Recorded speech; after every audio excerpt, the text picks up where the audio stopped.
पाकिस्तान ने आज सीरीज 2-1 से जीत ली है। हमारे कोच माइकू और हमारे कप्तान सलमान कोल्ड स्टीव वॉशिंगटन के टेन्योर में पिछली 3 में से दूसरी सीरीज हम जीत गए हैं। सीरीज तो हम जीत गए हैं, लेकिन अगर हम एशिया कप में अच्छी परफॉर्मेंस देना चाहते हैं या एशिया कप को जीतना चाहते हैं, तो अभी भी there are major causes of concern जिनको हमें एड्रेस करने की जरूरत है। ये जो कॉजेज ऑफ कंसर्न है, उन पे बात करने से पहले ब्रीफली मैं मेंशन करना चाहूंगा उन चीजों की जो इस वक्त टीम पाकिस्तान के लिए बिल्कुल परफेक्ट चल रही है और माशाल्लाह से बहुत बेनिफिशियल चल रही है।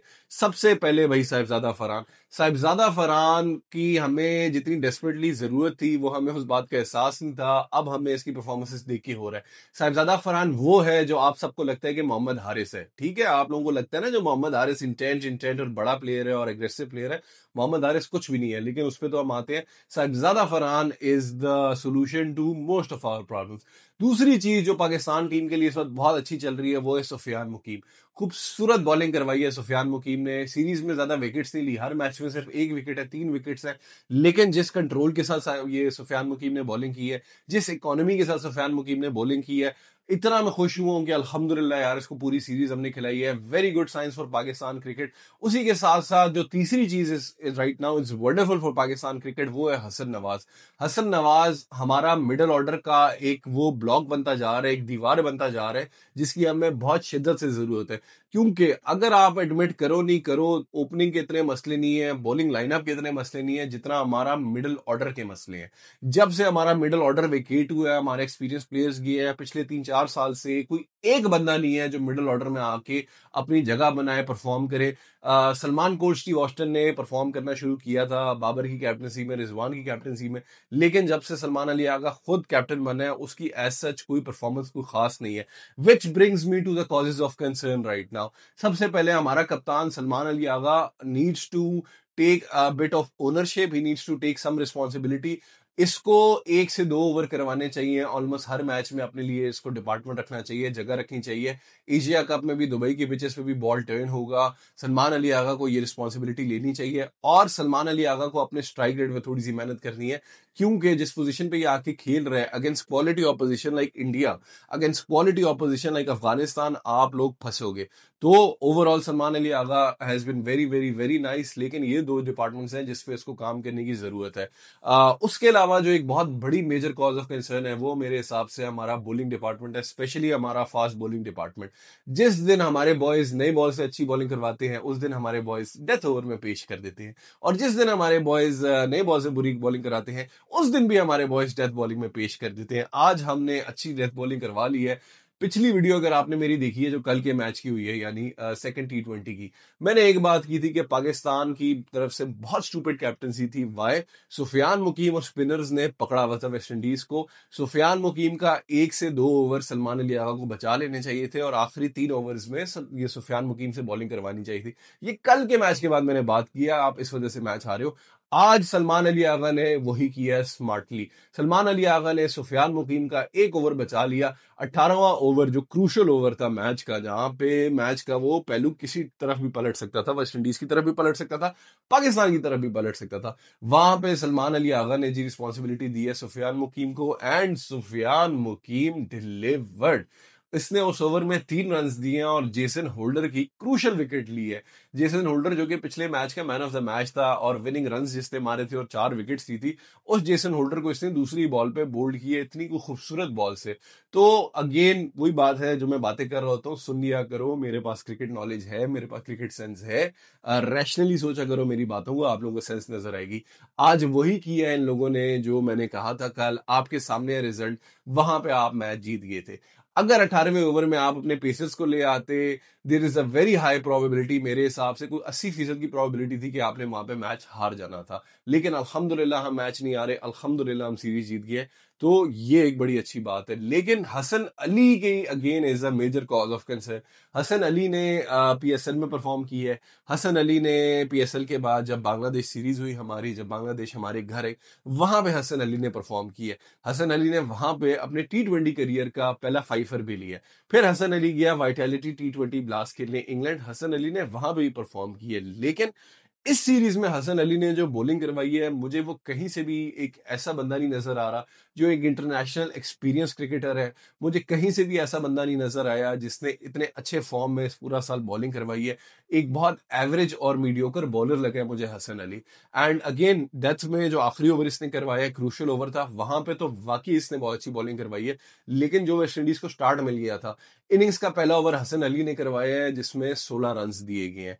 दूसरा ओवर नवाज भाई ने करवाया है जो कि by the way player of the series बन गए हैं। कोई 7 विकेट्स लिए गालिबन नवाज भाई ने और प्लेयर ऑफ द सीरीज हो गए। तो हैप्पी फॉर तू मेरा मैच विनर, बल्कि अब तो तू मेरा सीरीज विनर है।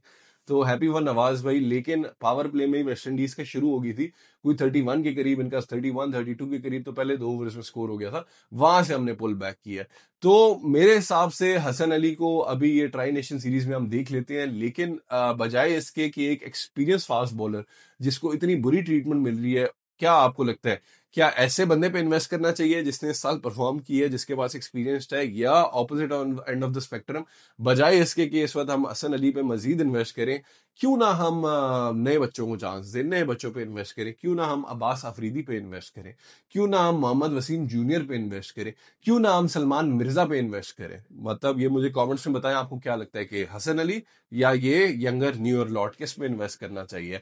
उसके बाद जी जो एक बहुत बड़ी कॉज ऑफ कंसर्न है मेरे हिसाब से, हमारी टीम की जो सबसे बड़ा सरदर्द है, वो है हारिस भाई। हारिस रऊफ नहीं, मोहम्मद हारिस। हारिस भाई हर मैच में एक नए तरीका ढूंढते हैं हमें डिसअपॉइंट करने का।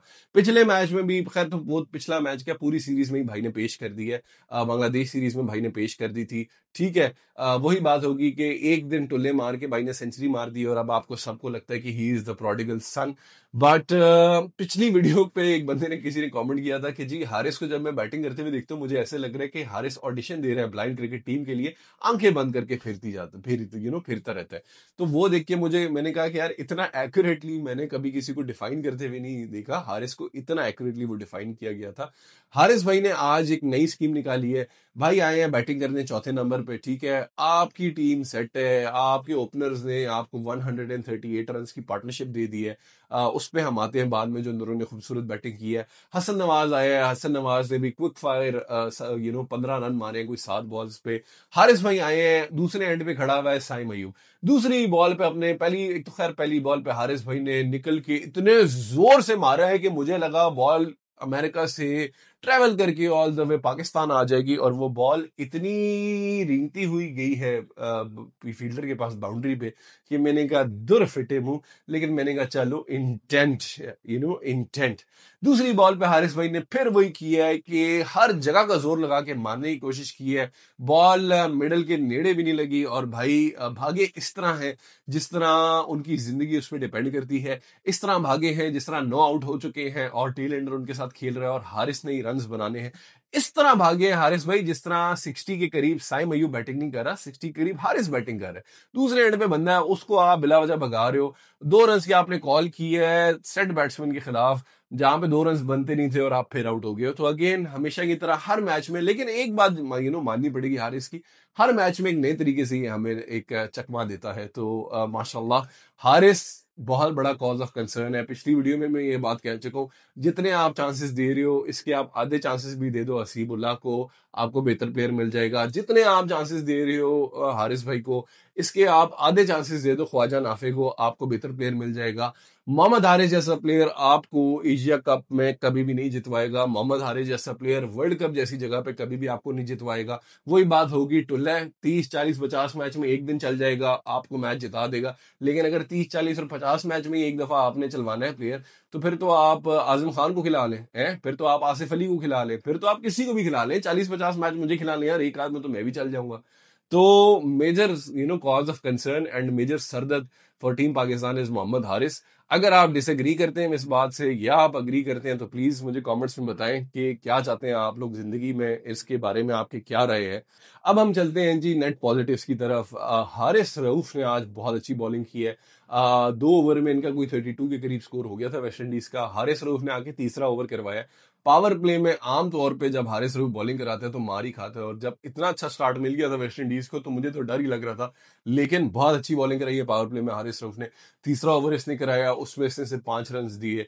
फिर 5वां ओवर इसने करवाया था, उसमें भी इसने बहुत अच्छी बॉलिंग की, विकेट ली है इसने। तो डेथ में भी अच्छी बॉलिंग कराई है। हारिस रऊफ का भी वही है कि ही हैज हिज डेज। कभी ये ऐसे बॉलिंग करवाता है कि जिस तरह आप कहते हो कि क्या बात है यार, क्या बॉलिंग करवा रहे हैं। कभी हारिस रऊफ ऐसी बॉलिंग करवाता है, आप कहते हो कि यार ये कौन सा आप गली मोहल्ले का क्रिकेटर ले आए हो। तो आई फील लाइक जिस स्टेज पे आप लोग क्रिकेट खेल रहे हो ना, इंटरनेशनल स्टेज पे पाकिस्तान के लिए, वहां पे आपको कंसिस्टेंसी लाना अपनी बॉलिंग में बहुत जरूरी है। आप हर मैच में 3 विकेट्स नहीं ले सकते, आप हर मैच में 4 विकेट्स नहीं ले सकते, लेकिन आप कंसिस्टेंटली अच्छी बॉलिंग करवा सकते हो। ये जो प्रिडिक्टेबिलिटी है ना, 1 मिनट डाउन नेक्स्ट मिनट आप, या तो विन है या तो लर्न है, ये नहीं, कोई मिडिल ग्राउंड भी होना चाहिए, जो कि I feel like Haris Rauf जो कि इतने सालों से खेल रहे हैं, जो कि पाकिस्तान का लीडिंग विकेट टेकर इन T20 फॉर्मेट, इसको जरा इस चीज पे थोड़ा बहुत ध्यान कर देना चाहिए। फौजी भाई apparently is out of the West Indies tour. उनकी हैमस्ट्रिंग का पंगा हो गया, वो वनडेज नहीं खेलेंगे। तो वनडे में अब उसकी रिप्लेसमेंट कौन आता है, लेट्स सी। मेरे हिसाब से साहिबजादा फरहान को ही अपॉर्चुनिटी दे देनी चाहिए, क्योंकि अभी भी 2 ओपनर्स तो हमारी टीम में है, even after the one day team, even after Fakhar injury. एक तो हमारा सिल्की सिल्की सिल्की स्मूथ मैं कटरीना अब्दुल्ला शफीक, एंड दूसरा है साइम अयूब ऑब्वियसली, जिसकी फाइनली अब थोड़ी अच्छी बैटिंग कर रहा है, सेंस में आ रहा है, टाइम ले रहा है अपना क्रीज पे। और वनडे वैसे भी अभी तक जो इसका यंग करियर है, वनडे का फॉर्मेट इसे सबसे ज्यादा सूट किया है। I still feel like Sahibzada Farhan को एक ऑप्शन होना चाहिए वनडे के लिए भी, क्योंकि साहिबजादा फरहान अगर 20 ओवर में यार इतना एग्रेसिवली खेल के इतना स्कोर कर रहे हैं, तो अगर आप इसे आप 50 ओवर की इनिंग्स देते हो, जहां पे ये जब ये 150-200 की स्पीड से चल रहा होता है, वहां पे अगर ये 80-90 और 100 की स्पीड से भी चले, तो एक बहुत अच्छी फाइंड होगी आपके लिए। But again up to the management के वो लोग क्या डिसाइड करते हैं। कुछ डिसीजन हमारी मैनेजमेंट के टाइट होते हैं, कुछ डिसीजन नहीं होते। 138 रन की जो ओपनिंग हमारे बॉलर्स ने ये बैट्समैन ने पार्टनरशिप की है, अच्छा लगा मुझे, दोनों ने अपना टाइम लिया है। साइम अयूब भाई दूसरे मैच में इतनी गंदे तरीके से आउट हुए थे, कोई वो मतलब 15 गज दूर बॉल थी, उसको चेस करने गए हैं। आज साइम अयूब ने अपना टाइम लिया है, प्रॉपर कोई 5-6 ओवर के बाद इसने मारना शुरू किया है। साहिबजादा फरहान अपने टिपिकल फैशन में अटैक करने की कोशिश करता रहा, उसकी जहां पे नहीं लग रही थी शुरू में बॉल, क्योंकि पहले 2 ओवर्स में सिर्फ हमारा 7 स्कोर था, जहां पे उसकी नहीं लगी, वहां पे मुझे अच्छा लगा कि साहिबजादा फरहान ने फ्रस्ट्रेट नहीं हुआ, फिर भी अच्छी इंटेंट के साथ खेलता रहा, लेकिन बगैर फ्रस्ट्रेशन के, कॉन्फिडेंस के। 74 रन की इनिंग्स के लिए साहिबजादा फरहान ने 139 के करीब स्ट्राइक रेट के साथ, साहिबजादा फरहान के लिए अगेन जिस तरीके से वो खेल रहे हैं, ये स्ट्राइक रेट कम है, लेकिन इस पिच पे जिस तरीके से वेस्ट इंडीज बॉलिंग कर रहा था, एब्सोल्युटली परफेक्ट नॉक, 5 छक्के थे और गालिबन 3 चौके थे। साइम अयूब भाई ने भी 60 ऑड की इनिंग्स खेली है, उसमें भी मेरे ख्याल से कोई 3-4 छक्के थे और कुछ चौके भी थे। तो again very very very good science for Pakistan cricket, but also very concerning science for Pakistan cricket. आप लोग मुझे बताएं यार, क्या ख्याल है आपका कि क्या परफॉर्मेंस देगी हम एशिया कप में। एशिया कप से पहले तो खैर हमारी ये ट्राई नेशन सीरीज है यूएई में, यूएई और अफगानिस्तान के खिलाफ। अफगानिस्तान के खिलाफ आई फील लाइक पाकिस्तान को ना जरा थोड़ा बहुत स्ट्रगल करेगा, क्योंकि इंडिया तो obviously is the best team in the world and best team in Asia, वहां पे तो ये प्रॉब्लम होना है। लेकिन अफगानिस्तान के खिलाफ भी यूएई पिचेस पे अफगानिस्तान के स्पिनर्स आई फील लाइक जुड़ेंगे आपको, स्पेशली जब आपके पास मोहम्मद हारिस जैसे प्लेयर्स होंगे। एक और जो बहुत बड़ी कॉज ऑफ कंसर्न मुझे लगती है, वो जो हमने ग्लेन मैक्सवेल और हार्दिक पांड्या रखे मैंने अपनी टीम में, यानी खुशदिल शाह और राना टूंगा, फहीम अशरफ, इनका कुछ करें, क्योंकि इनका कोई सीन नहीं है। खुशदिल भाई की T20 करियर की जो एवरेज है वो है 17, T20 करियर में जो उनका स्ट्राइक रेट है वो है 103। तो खुशदिल भाई को आपने रोल दिया हुआ है, खुशदिल भाई और राना टोंगा भाई को फिनिशर्स का, ये वाकई में वो एक ये पुराना जोक हो गया है, लेकिन मैं फिर भी मारूंगा कि ये दोनों वाकई में फिनिशर्स हैं, ये एक दिन टीम पाकिस्तान को ही फिनिश कर देंगे। किसी थोड़े से रैशनल प्लेयर को खिलाएं। राणा फहीम अशरफ को खिलाने से बेहतर है मैं हुसैन तलब पे इन्वेस्ट कर दूंगा। वैसे तो मैं अभी भी कहूंगा कि इन लोगों को, ये इतने जो आपने ऑलराउंडर्स भरे हुए हैं सर से लेके पैर तक, इनके वजह स्पेशलिस्ट खिलवाएं।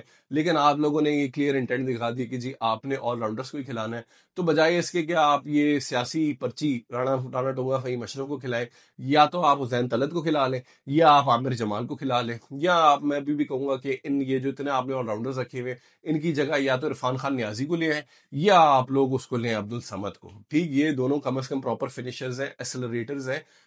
इन दोनों की जगह बनती है मेरे हिसाब से। खुशदिल भाई और राना टोंगा भाई की जगह नहीं बनती। अगेन अगर आप डिसएग्री करते हो, feel free to tell me in the comments. अगर आप अग्री करते हो, also feel free to tell me that in the comments. तो यही है यार आज की वीडियो। अगर कोई सजेशन है आपके पास, या आप मेरी किसी राय से डिसएग्री करते हो, एंड ओवरऑल आपका क्या ओपिनियन है सीरीज के बारे में, प्लीज मुझे कमेंट सेक्शन में बताओ। जाते जाते आखिरी बात, प्लीज मेरी वीडियोस को लाइक करो, उन पे कमेंट करो, उन्हें शेयर करो, और अगर आप नए हो मेरे चैनल पे तो क्या करो, सब्सक्राइब। मिलते हैं अगली वीडियो में। अल्लाह हाफिज।